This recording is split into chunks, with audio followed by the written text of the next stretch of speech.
Avez-vous déjà vécu ce moment où tout autour de vous semble stable, sûr, mais vide, lorsque la monotonie du quotidien étouffe et que le désir de quelque chose de différent, quelque chose de bouleversant, s'éveille en vous? Pour ma part, ce moment est arrivé sans avertissement, un jour comme les autres, lors d'un simple trajet en train. Un regard, juste un regard, a allumé en moi quelque chose que je ne savais même pas être endormi. Une conversation avec un inconnu, chargée de tension et de mystère, m'a fait sentir vivante d'une manière que je n'avais pas ressentie depuis des années. Ce n'était pas seulement une attirance, c'était comme un choc qui parcourait chaque partie de mon corps, me faisant désirer plus, beaucoup plus. À chaque rencontre, à chaque mot échangé, la frontière entre le bien et le mal a commencé à disparaître. Que s'est-il passé ensuite? Eh bien, je vais vous le raconter, mais préparez-vous. Ce n'est pas une histoire ordinaire. C'est une histoire de désir, de choix dangereux et de secrets qui ne devraient jamais être révélés. Êtes-vous prête à entrer dans cet univers? Ma vie semblait parfaite, du moins pour ceux qui regardèrent de l'extérieur. 10 ans de mariage avec l'homme qui, un jour, m'avait fait sentir la femme la plus désirée du monde. Alejandro était gentil, stable et m'aimait profondément. Mais au fil des ans, la passion qui enflammait nos corps a cédé la place à la monotonie de la routine. Les caresses sont devenues pressées, les baisers tièdes et les nuits dans la chambre, silencieux. Je me disais que c'était normal, que c'était ainsi que les couples fonctionnaient après tant d'années ensemble. Mais au fond, je ressentais un vide, un désir de quelque chose de plus, quelque chose que je n'osais même pas admettre, même à moi-même. Chaque matin, ma journée commençait de la même manière. Un café rapide, un baiser distrait à Alejandro, et peu après, le même train, le même trajet. Les wagons étaient remplis de personnes absorbées par leur téléphone, leurs écouteurs et leurs regards indifférents, jusqu'à ce qu'un mardi quelconque, il apparaisse. Il était impossible de ne pas le remarquer. Grand, avec des épaules larges qui remplissaient parfaitement le costume qu'il portait, il exhalait une confiance qui rendait l'air plus lourd. Son parfum était subtil, mais si enivrant qu'il semblait m'envelopper comme un toucher invisible. J'ai ressenti quelque chose que je n'avais pas ressenti depuis des années, une pulsation dans mon corps, une excitation qui m'a fait détourner le regard comme une fille timide. Le matin suivant, il était là à nouveau, et cela a continué pendant des jours. Nous ne nous parlions pas, mais nos regards se croisaient, et je sentais la chaleur monter sur ma peau chaque fois qu'il me fixait. Il y avait quelque chose dans sa façon de sourire, quelque chose de dangereux, mais irrésistible. Ce n'était pas seulement de la curiosité, c'était un désir interdit, quelque chose que je savais devoir ignorer, mais que je ne pouvais pas éviter. Il semblait lire mon corps comme s'il connaissait chaque centimètre de moi, et, sans échanger un mot, il avait déjà éveillé en moi une faim que je pensais perdue. Je me suis demandé, pourquoi lui? Pourquoi maintenant? Peut-être était-ce la façon dont il semblait dominer l'environnement sans effort, ou peut-être était-ce le fait qu'à ses côtés, je me sentais de nouveau vivante. Je ne sais pas. Je savais juste qu'à ce moment-là, le train n'était plus simplement un moyen de transport pour le travail. Il était devenu la scène d'une tension qui grandissait de jour en jour, une tension que, secrètement, je souhaitais qu'elle explose. Ce vendredi-là, le train était plus rempli que d'habitude. Je l'ai vu au loin, déjà assis à la même place que d'habitude, avec cet air décontracté et confiant. Lorsque nos regards se sont croisés, il a souri. Mais cette fois, il y avait quelque chose de différent dans son sourire, quelque chose qui m'a fait frémir, une sensation partant de ma nuque et descendant jusqu'au fond de mon âme. C'est alors qu'il a fait un geste. Il a discrètement pointé vers le siège vide à côté de lui. Mon cœur a raté un battement. Serait-il prudent d'ignorer cela? Peut-être. Mais à ce moment-là, la raison semblait une ombre lointaine, et mes pieds se sont déplacés tout seuls. Je me suis assise à côté de lui, sentant la chaleur de sa présence comme une vague qui envahissait tout mon corps. Il s'est légèrement penché, juste assez pour que sa voix grave et envoûtante atteigne mes oreilles. Je t'ai déjà vu auparavant, toujours à la même heure, dans le même wagon. Il y avait un ton de plaisanterie dans ses mots, mais aussi une intensité qui m'a fait rougir. Oui, ai-je répondu, essayant de garder mon calme. C'est mon trajet quotidien. Nous avons commencé avec de petites conversations triviales sur la météo, le mouvement du train, mais à un moment donné, quelque chose a changé. La façon dont il me regardait, comment ses yeux parcouraient mon visage, mes mains, comme s'il dessinait une carte invisible. J'ai senti mon corps réagir, comme si j'étais touchée sans l'être. Et puis, sans même m'en rendre compte, j'étais en train de lui raconter des choses que je n'avais jamais dites à personne, sur ma routine ennuyeuse, sur la façon dont la passion semblait avoir fui ma vie, laissant seulement l'écho de quelque chose qui avait un jour été si vibrant. Il écoutait avec attention, ses yeux rivés aux miens, comme si chaque mot était un secret précieux. Et quand il a parlé, sa voix avait un magnétisme qui m'attirait vers lui. Parfois, tout ce dont nous avons besoin, c'est de quelque chose qui nous fasse nous rappeler qui nous sommes vraiment, de ce que nous désirons vraiment. Sa phrase est restée suspendue dans l'air, et le silence entre nous semblait pulser avec quelque chose de plus profond, de plus instinctif. Cette nuit-là, allongée à côté d'Alejandro, je n'arrêtais pas de penser à la façon dont cet inconnu me faisait sentir. Sa présence brûlait encore sur ma peau, comme une marque invisible. Et pour la première fois en des années, je ne savais pas si je voulais fuir cela ou me livrer complètement. Le lendemain matin, je me suis réveillée avec un mélange d'anxiété et d'excitation. Le visage de cet homme inconnu était encore gravé dans ma mémoire, et chaque détail de notre conversation semblait résonner dans les recoins les plus intimes de mes pensées. Alors que je m'habillais pour une nouvelle journée de travail, j'ai choisi une tenue qui n'était pas vraiment la plus pratique pour le trajet en train. Une robe ajustée qui mettait en valeur mon corps, discrète, mais avec une fente qui montrait juste ce qu'il fallait pour provoquer. Je ne savais pas exactement pourquoi je faisais cela, mais peut-être était-ce parce que, pour la première fois depuis longtemps, je voulais être remarquée. Lorsque je suis arrivée à la station, mes yeux ont immédiatement commencé à le chercher, comme s'il était la seule raison pour laquelle j'étais là. Et alors, comme si l'univers conspirait pour me mettre à l'épreuve, il était là, appuyé contre l'un des piliers, avec le même regard détendu et confiant qui faisait tourner mon estomac. Il était plus décontracté ce jour-là, portant une chemise légèrement ouverte au col et un jean foncé qui soulignait sa stature imposante. Ses yeux m'ont trouvée presque instantanément, et le sourire qui est apparu sur son visage était comme une invitation silencieuse. Nous sommes montés dans le train ensemble, mais cette fois, il n'a pas attendu que je prenne l'initiative. Il s'est approché, indiquant le siège à ses côtés d'un geste naturel et d'un regard qui semblait dire qu'il n'accepterait pas de non comme réponse. Je me suis assise, sentant la chaleur de sa présence si près de moi, et avant que je puisse dire quoi que ce soit, il s'est légèrement penché vers moi, sa voix basse et chargée de quelque chose qui faisait battre mon cœur plus vite. « Tu es différente aujourd'hui », a-t-il dit, sa voix empreinte d'une douceur qui ressemblait presque à un toucher. Quelque chose a changé depuis hier, ou c'est peut-être juste mon imagination? Je suis restée silencieuse un instant, sentant la chaleur monter à mon visage. Peut-être que j'ai changé, ai-je répondu, essayant de paraître indifférente, mais ma voix trahissait une légère hésitation. Il a souri, un sourire qui semblait savoir exactement quel effet il avait sur moi. Le trajet ce jour-là semblait durer moins longtemps que d'habitude. Nos conversations, autrefois superficielles, ont commencé à prendre une profondeur que je n'attendais pas. Il posait des questions qui allaient au-delà du banal, comme s'il essayait de découvrir qui j'étais derrière les couches que j'utilisais pour me protéger. Et moi, à ma grande surprise, je le laissais s'approcher, répondant avec une sincérité que je n'offrais rarement à quelqu'un.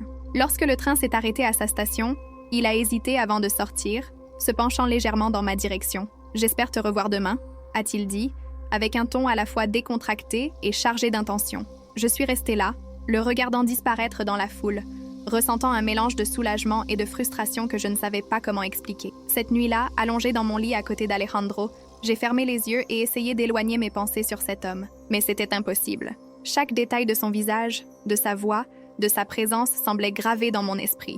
Et pour la première fois, j'ai réalisé que je franchissais une ligne dangereuse. Pas par des actions, mais par des pensées qui étaient aussi intenses que n'importe quel acte physique. Les jours suivants, nos rencontres dans le train sont devenues presque routinières. Il était toujours là, attendant, et je me surprenais à être impatiente de le voir, d'entendre sa voix, de sentir cette énergie qui semblait nous envelopper chaque fois que nous étions ensemble. Nos conversations devenaient plus personnelles, plus intimes. Il partageait des histoires de sa vie, ses rêves, ses peurs, et je faisais de même, comme si nous construisions un monde qui n'existait que pour nous deux. Un matin, il s'est approché plus près que d'habitude, ses yeux fixés sur les miens avec une intensité qui faisait battre mon cœur. « J'ai pensé à toi », a-t-il dit, sa voix basse, presque un murmure, plus que je ne devrais. Mon corps entier a réagi à ces mots, mais j'ai essayé de garder mon calme. « Cela ressemble à un problème », ai-je répondu, essayant de paraître désinvolte, mais ma voix tremblait légèrement. « Peut-être », a-t-il dit, son sourire s'évanouissant tandis que son regard restait fixé sur moi. « Mais c'est un problème dont je ne veux pas me débarrasser. » Il y avait quelque chose dans sa façon de me regarder, comme s'il pouvait voir à travers moi, comme s'il savait exactement ce que je ressentais. Et à ce moment-là, j'ai réalisé que j'étais sur un terrain dangereux, mais j'ai aussi compris que je ne voulais pas en sortir. Le matin suivant, j'ai ressenti une nervosité différente en sortant de chez moi. C'était comme si chaque pas que je faisais en direction de la gare était chargé d'une anticipation presque douloureuse. Mon esprit était confus, partagé entre ce qui était juste et ce que je voulais vraiment. Alejandro restait l'homme que j'aimais, mais quelque chose en moi s'était éveillé d'une manière que je ne pouvais ignorer. Cette sensation d'être vue, désirée, comprise, quelque chose que je n'avais pas ressenti depuis si longtemps, semblait m'engloutir à chaque rencontre dans le train. En arrivant sur le quai, il était déjà là. Ses yeux m'ont trouvé dès que j'ai posé le pied dans la gare, et le sourire qu'il m'a lancé semblait fait sur mesure pour moi. Il n'a rien dit pendant que je traversais l'espace qui nous séparait, mais quand je me suis approchée suffisamment pour entendre sa voix, il a parlé doucement, presque comme un secret. « Je pensais que tu ne viendrais peut-être pas aujourd'hui. Et manquer notre conversation ?» ai-je répondu, essayant de paraître désinvolte, mais sachant qu'il pouvait percevoir mon hésitation. Je mentirais si je disais que je n'ai pas pensé à rester. Moi aussi, j'y ai pensé, a-t-il admis, s'avançant d'un pas. Mais ensuite, j'ai réalisé que je ne voulais pas passer la journée sans te voir. Quelque chose dans cette confession directe m'a complètement désarmée. Avant que je puisse répondre, le train est arrivé et nous sommes montés ensemble comme d'habitude. Mais cette fois, quelque chose était différent. Le silence entre nous semblait chargé de significations non dites, comme si nous étions tous deux conscients de la tension croissante. Mais aucun de nous n'avait le courage de reconnaître ce qui se passait réellement. Nous nous sommes assis côte à côte, et la proximité entre nous semblait encore plus intense que les jours précédents. Pendant la majeure partie du trajet, nous sommes restés silencieux, nos épaules se frôlant presque, nos regards se croisant de temps en temps. Je pouvais sentir l'énergie dans l'air, l'électricité qui semblait nous envelopper, et je savais qu'il la ressentait aussi. « Puis-je te poser une question ?» Il a rompu le silence, se tournant vers moi. Sa voix était basse, mais pleine d'une intensité qui a fait battre mon cœur. « Bien sûr !» ai-je répondu, essayant de garder mon calme. « Penses-tu avoir déjà vécu quelque chose comme ça auparavant ?»« Cette connexion ?» il a demandé, et son regard était si perçant qu'il semblait impossible de mentir. J'ai réfléchi un moment avant de répondre. « Non !» ai-je admis, ma voix presque un murmure. « C'est différent. » Il a hoché la tête, comme s'il savait déjà la réponse. Je ressens aussi cela. Et franchement, ça me fait peur autant que ça m'attire. La confession a été comme une étincelle, allumant quelque chose en moi que j'essayais d'ignorer. Avant que je puisse répondre, il a tendu la main, ses doigts effleurant les miens. C'était un geste si petit, si subtil, mais la sensation était écrasante. Ma peau semblait s'enflammer là où il me touchait. Et à ce moment-là, tous les doutes et les rationalisations ont disparu. Il n'y avait que lui et moi, et ce train qui semblait avancer trop lentement. « Je ne veux pas te mettre dans une position difficile, » a-t-il dit, mais sa main est restée là où elle était, touchant légèrement la mienne. Mais je ne peux pas m'en empêcher. Il y a quelque chose en toi qui me donne envie de briser toutes les règles. J'aurais dû reculer, j'aurais dû dire quelque chose pour mettre fin à cette conversation avant que nous ne franchissions une ligne dont nous ne pourrions pas revenir. Mais au lieu de cela, j'ai tourné ma main, permettant à nos doigts de s'entrelacer. Le choc de l'intimité était si intense que j'ai retenu ma respiration, incapable de croire à ce que je faisais. « Je ne sais pas ce que je fais », ai-je avoué, ma voix tremblant légèrement. « Tu es en vie », répondit-il en serrant doucement ma main. « Et peut-être que c'est cela que tu as peur d'admettre. » Ces mots m'atteignirent avec force, car au fond de moi, je savais qu'il avait raison. Pendant si longtemps, je m'étais accrochée à une vie sécurisée, prévisible, mais aussi monotone. Et maintenant, pour la première fois, je me sentais vivante, comme si quelque chose en moi se réveillait après des années d'endormissement. Quand le train arriva à sa station, il hésita avant de se lever. « Je ne vais pas te demander de prendre une décision maintenant, » dit-il, sa voix douce. « Mais je veux que tu saches que je ne regrette rien. Je serai ici demain si tu veux me voir. » Je le regardais descendre du train, sentant un mélange de soulagement et de regret qui me laissait encore plus confuse. Je savais que je jouais avec le feu, mais je savais aussi que je ne voulais pas éteindre la flamme. Cette nuit-là, en rentrant chez moi, j'essayais d'agir comme si rien ne s'était passé. Alejandro m'accueillit avec son sourire habituel, me demandant comment s'était passée ma journée, et je répondis avec la même naturelle que d'habitude.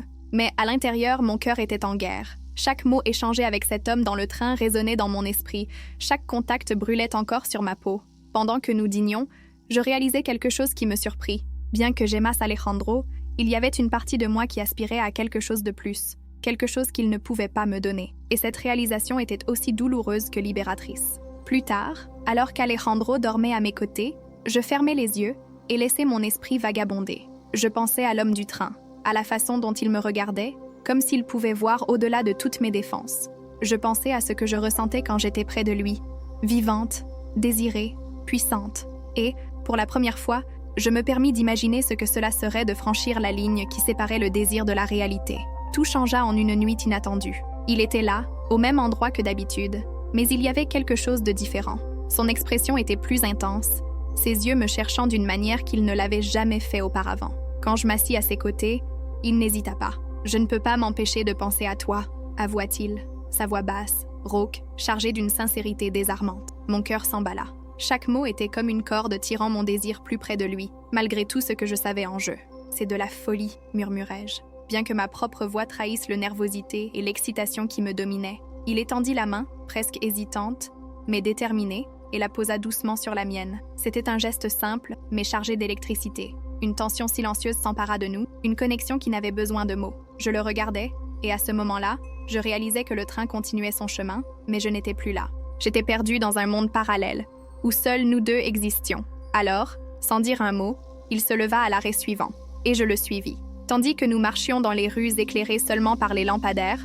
le silence entre nous était aussi intense que les battements de mon cœur. Nous ne savions pas où nous allions, mais le destin semblait sans importance. Chaque pas était une invitation, un défi à ce que je croyais être ma vie. Quand nous nous arrêtâmes enfin devant un petit hôtel, mon corps entier trembla. Je savais que j'étais sur le point de franchir une ligne dont il n'y aurait pas de retour. En entrant dans la chambre, l'air semblait chargé, comme si l'univers entier avait conspiré pour ce moment. Sa proximité était écrasante, et quand ses doigts touchèrent ma peau pour la première fois, je sentis comme si le temps s'était arrêté. C'était un tourbillon d'émotions, désir, culpabilité, excitation et peur. Cette nuit-là fut un tourbillon, une plongée dans des eaux inconnues. Je me livrais au moment, ignorant la voix dans ma tête qui m'alertait sur les conséquences. Il n'y avait pas de place pour des regrets ou des promesses. Juste nous deux, dans un univers que nous avions créé ensemble, éloigné de toute logique ou moralité. Je me réveillai le lendemain dans un état de torpeur, les draps encore chauds du souvenir de ce qui s'était passé. Il m'observait, et pendant un bref instant, je ressentis une paix qui semblait m'avoir échappé pendant des années. Mais cette paix fut rapidement remplacée par une avalanche de réalité. Je me levai en silence, évitant son regard, tandis que je m'habillais rapidement. « Cela ne peut pas continuer », murmurai-je, n'ayant pas le courage de le regarder. Il ne répondit pas. Il resta là, silencieux, comme s'il savait qu'il n'y avait rien à dire qui puisse changer ce que je ressentais. Quand je sortis enfin de cette chambre, une vague d'émotions me frappa. Culpabilité, honte, mais aussi une étrange sensation de liberté. Quelque chose en moi avait changé, et je savais que je ne pourrais pas faire semblant que rien ne s'était passé. En arrivant chez moi, je trouvais Alejandro m'attendant avec la même patience que d'habitude. Son sourire chaleureux me frappa comme un coup, et je sentis un nœud se former dans ma gorge. Il avait confiance en moi, et je l'avais trahi d'une manière que je n'avais jamais imaginé être capable. Je passais les jours suivants piégée dans un conflit intérieur. D'un côté, il y avait le poids de la culpabilité, qui semblait écraser chaque partie de moi. De l'autre, une étrange clarté commença à émerger. Cette expérience m'avait montré à quel point je m'étais éloignée de qui j'étais vraiment, combien ma relation avec Alejandro s'était perdue dans la routine et le silence. Je ne voulais pas perdre ce que nous avions construit, mais je savais aussi que quelque chose devait changer. Je décidai que je ne pouvais pas laisser cet épisode définir ma vie. Ce n'était pas à propos de lui, l'homme du train, ou de ce qui s'était passé cette nuit-là. C'était à propos de moi, de ce que j'avais négligé, des parties de moi-même que j'avais ignorées pendant si longtemps. Cette nuit-là, je m'assis avec Alejandro. Un moment, je considérais tout lui raconter, mais je réalisais que ce n'était pas la vérité dont il avait besoin. C'était mon engagement, ma volonté de récupérer ce que nous avions perdu. Alejandro, commençai-je, ma voix hésitante mais ferme. Je sens que nous nous sommes un peu perdus au fil des ans. Je veux redevenir comme nous étions. Je veux que nous puissions nous reconnecter, redécouvrir ce qui nous a unis. Il me regarda avec un mélange de surprise et de soulagement. « Moi aussi, je le ressens », répondit-il, prenant ma main. Ce moment fut une renaissance. Nous décidâmes de faire des changements, de chercher des manières de nous reconnecter, de raviver la flamme qui s'était éteinte avec le temps. Nous recommençâmes à faire des choses ensemble, à parler de nos rêves, de nos peurs, de nos espoirs. Et l'homme du train, il devint un souvenir, une leçon sur ce qui se passe lorsque nous ignorons les besoins du cœur. Ce n'était pas à propos de lui après. C'était une ère sur moi, sur mon parcours pour trouver ma propre vérité et faire les paix avec qui j'étais. Alors qu'Alejandro et moi reconstruisions notre mariage, j'ai réalisé qu'il n'y avait pas de garantie dans la vie. Mais il y avait des choix. Et à ce moment-là, j'ai choisi de me battre pour ce qui importait, pour ce qui avait encore de la valeur. Et, par-dessus tout, j'ai choisi de ne plus jamais laisser ma propre essence être étouffée par la routine. Le passé était resté derrière, non pas comme un secret, mais comme un souvenir de l'importance de prendre soin de ce que l'on aime. Et ainsi, nous avons avancé, plus forts, plus unis, et avec une nouvelle chance d'écrire notre histoire ensemble.